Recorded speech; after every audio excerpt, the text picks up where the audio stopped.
She is a Northeast Ohio native, and she is currently ranked 3rd in the world in MMA fighting. Is that... I don't know, but she is intimidating you just a little bit. It's kind of scary. That's why I'm the buffer, apparently. Yes, perfect. Joining us now is MMA fighter Jessica Evil Eye.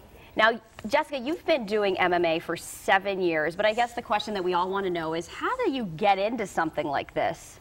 It was actually crazy. I fell into it. I just met mutual people at the gym down at Strong Style, and they knew I was looking to work out and try something different. I started doing kettlebells, then I went to boxing, and then doing Brazilian Jiu-Jitsu, and I found myself, after my first year of training, I decided I want to take a fight. And how'd that first fight go?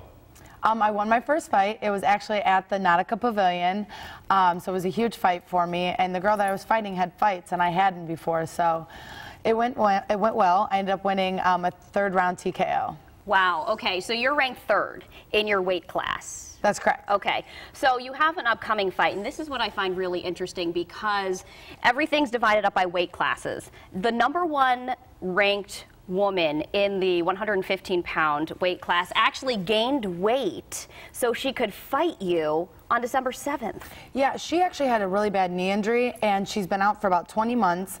So I think that, you know, her diet changed, and it's been harder for her to even get to 115. She struggled with that within Bellator, so I think it was a good decision for her to decide to come up and play with the big girls a little bit, where she didn't have to lose as much weight. Oh, yeah. Those are some fighting words. Well, yeah, this is all about fighting. Evil Eye, I talked to you beforehand. Your last name's really Eye. Yes, that's correct. Who gave you the evil nickname? It actually comes from my father. When he was a kid, he was kind of known for he was a very big guy. So they would always tease him because he was so loving, but sometimes when he was mean, he was very evil. So I kind of took the name after my 3rd fight. I did it for his honor. I just did it to kind of make him feel good, and plus it stuck with it.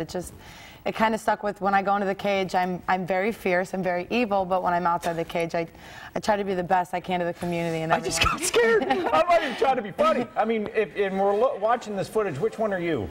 I am the one with the white shin pads on. And the other girl's Teacha. She actually came up to train with me from Florida. She's another pro from Florida. But I think it's interesting because you say you kind of have 2 different personalities. You have your fight personality, and then you have your personal personality. And we were chatting during the break, and you were saying that guys are intimidating and dating can actually be kind of tough. Yeah, I mean, I'm very career driven, so I spend a lot of time in the gym, so I spend a lot of time with other confident guys, and I think it's very hard, you know, that I'm constantly around men all the time, and I'm constantly training, and then when I go out, I've always been told I have this confidence about myself that people are intimidated by even approaching me.